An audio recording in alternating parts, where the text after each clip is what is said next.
why the Numatron made sense to use. But it didn't take long at all for LEDs to get cheap. LED packages like this quickly became the de facto standard for 7-segment displays. These are much like those really early and large displays where ordinary light bulbs were stuck down holes with lenses on the front, but miniaturized by replacing the light bulbs with tiny LEDs. Those LEDs are firing up as small lenses embedded in epoxy resin, and that forms an incredibly rugged and simple structure. The lens shapes can also be tweaked for max. For these things spun up, the Numatron just looked ridiculous. And let's not forget the vacuum fluorescent display. These things are still in use today. In fact, there's one in my stove.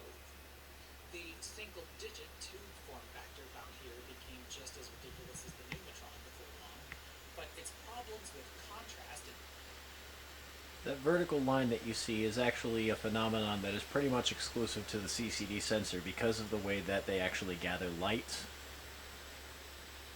It has something to do with the fact that the capacitors across the surface, the photosites, are basically being overloaded, and when they overload, depending on the arrangement, they will spill over into adjacent photosites, and you get stuff like, well, vertical blooming in this case. Also, VapourBox.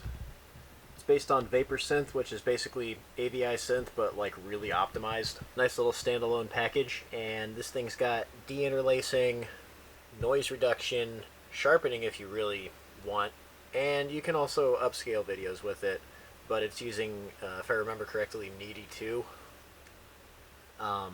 Personally, I'm partial to just using a Spline64 resize, but well, let's see what this thing's capable of.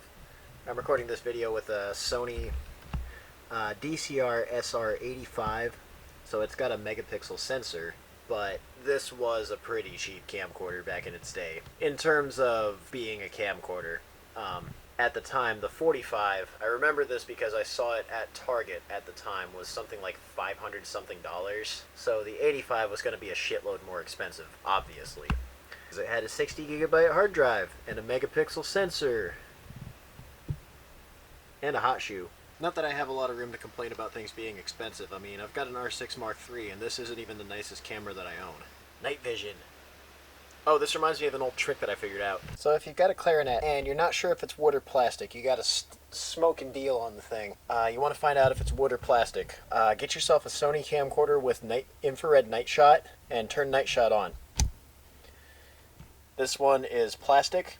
If this were wood, you would be able to actually see the wood grain. Still sounds alright though. The main thing with trying to figure out wood or plastic, wood clarinets have a very specific way that they resonate, whereas plastic ones are very good for marching band, where you're not going to be in controlled temperature environments all the time, and so you run the risk, especially in colder environments, of the clarinet actually cracking. You don't get that with the plastic ones. Well, you can, but it actually requires positive effort to do so.